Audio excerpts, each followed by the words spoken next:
You wake up one day and realize something uncomfortable. You've been working for years. Money comes in, money goes out. And somehow you're still not ahead. Not broke, not desperate, but not free either. Just stuck in place. That's the part nobody explains, because personal finance isn't just about earning money, it's about understanding a system that quietly decides whether your future gets easier or harder. And most people are playing that system wrong. Let's start with a simple story.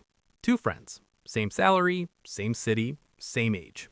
At 25, both start earning $600 a month. Friend A feels rich for the first time. Upgrades phone, eats out often, takes a loan for a bike, maybe even a credit card for flexibility. Friend B does something less exciting, spends carefully, saves 20%, invests a small amount every month. Fast forward 10 years. Friend A is earning more now, maybe $1,200 a month, but expenses grew with income. Loans expanded, lifestyle expanded, stress expanded. Friend B, not dramatically richer in lifestyle, but sitting on a quiet, invisible asset, accumulated capital. This is where the system begins to split people, not by intelligence, not by hard work, but by understanding a few basic concepts most people ignore.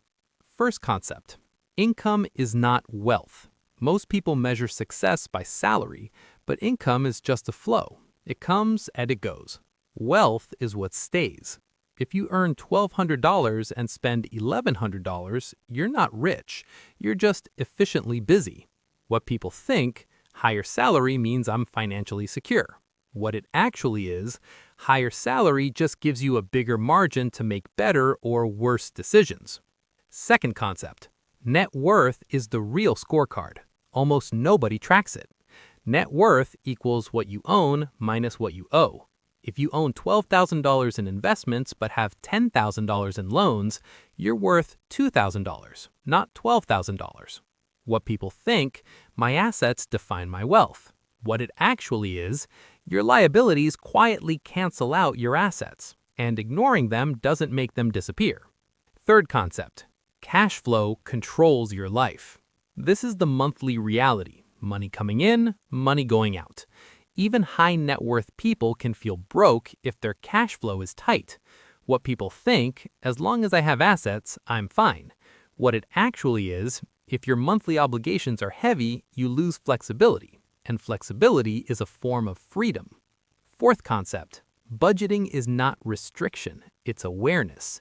People avoid budgets like they avoid bad news because they assume it will limit them, but a budget doesn't tell you what you can't do. It shows you what you are already doing. What people think, budgeting will make my life boring.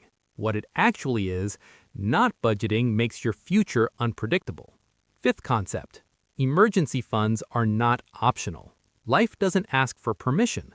Job loss, medical issue, family emergency. If you don't have 3 to 6 months of expenses saved, you will use debt. And debt under pressure is the worst kind.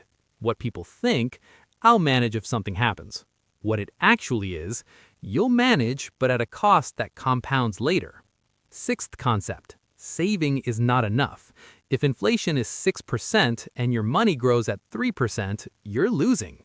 Silently. What people think, my money is safe in the bank. What it actually is, it's safely losing value. Seventh concept, investing is participation. You are not playing the market, you are participating in economic growth. Businesses grow, profits grow, markets reflect that over time. What people think, investing is risky gambling.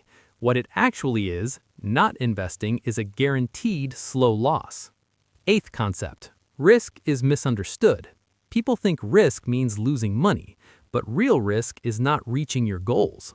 Keeping all your money in cash feels safe until you realize it won't fund your future. What people think, low volatility equals low risk. What it actually is, low growth can be the biggest risk.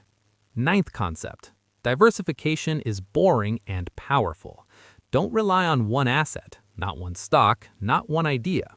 Spread across different investments because you don't know what will fail. What people think, I'll find one big winner. What it actually is, even experts fail at that consistently. 10th concept, time in the market beats timing the market. Everyone wants to enter at the perfect moment. Almost nobody can. What people think, I'll invest when prices are low. What it actually is, you won't know they were low until later. 11th concept, compounding is slow until it isn't. If you invest $120 every month at 12% annual return, after 5 years you have roughly $10,000. Feels okay. After 10 years, about $30,000. Better. After 20 years, around $130,000. Now it gets interesting. After 30 years, over $400,000. Same monthly investment. What changed? Time. What people think, I'll invest seriously later. What it actually is, later is exponentially expensive. 12th concept, taxes matter more than you think. You don't keep what you earn, you keep what's left after taxes. Two people earning the same can end up with very different outcomes based on tax efficiency. What people think, taxes are fixed. What it actually is, there are legal ways to optimize them most people ignore. 13th concept, inflation is not equal for everyone. Official inflation might be 6%, but your personal inflation depends on your lifestyle, education, healthcare, housing, often rising faster. What people think, inflation is a general number. What it actually is, your reality could be much worse. 14th concept, insurance is not an investment. Insurance protects you from financial disasters. It does not grow your wealth. What people think, I'll take a policy that gives returns. What it actually is, you're mixing protection with investment and weakening both. 15th concept, liquidity matters. Not all wealth is usable. A house worth $150,000 doesn't help if you need $500 urgently. What people think, I'm asset rich. What it actually is, if you can't access it, it doesn't solve immediate problems. 16th concept, opportunity cost is invisible. Every dollar you spend is a dollar not invested. $100 today could be $1,000 in the future. What people think, it's just a small expense.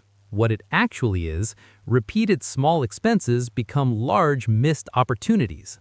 17th concept, behavior beats knowledge. You can understand everything and still fail because consistency is harder than understanding. What people think, I just need to learn more.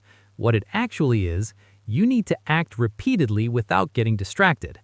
18th concept, financial goals need clarity. Saving money is not a goal, it's a vague intention. What are you saving for? House, retirement, freedom? What people think, I'll figure it out later. What it actually is, without clarity, decisions become random. 19th concept, retirement is not an age, it's a number.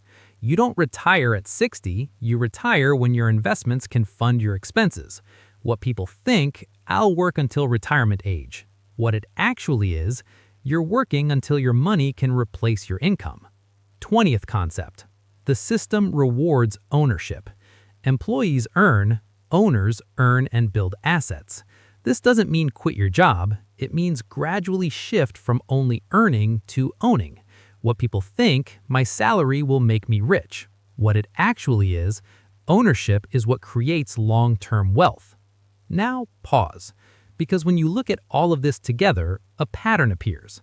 Most financial mistakes are not dramatic, they're small, repeated, almost invisible. You don't notice lifestyle inflation when it happens. You don't feel inflation reducing your money.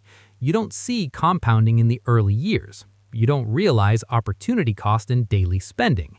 And that's exactly why the system works the way it does. Quietly, relentlessly, over time. Now, let's zoom out, because this isn't just about individual decisions. The world around you is changing. Jobs are less predictable. Costs are rising faster than comfort. Financial responsibility is shifting from institutions to individuals. There's no guaranteed safety net waiting for you. Not really. So the question is no longer optional. Are you in control of your financial system or just reacting to it? because both paths feel normal in the beginning. You earn, you spend, you live. Nothing seems wrong until one day time catches up, and the gap between effort and outcome becomes impossible to ignore. And maybe that's the most uncomfortable truth of all. Not that money is complicated, but that it was always simple, and we just didn't pay attention early enough. So here's the thought you're left with. If small decisions, repeated daily, decide your financial future, then what exactly are your current decisions building? Not today, not next month, but 10, 20, 30 years from now, because the system is already in motion. The only question is, are you moving with it or quietly falling behind?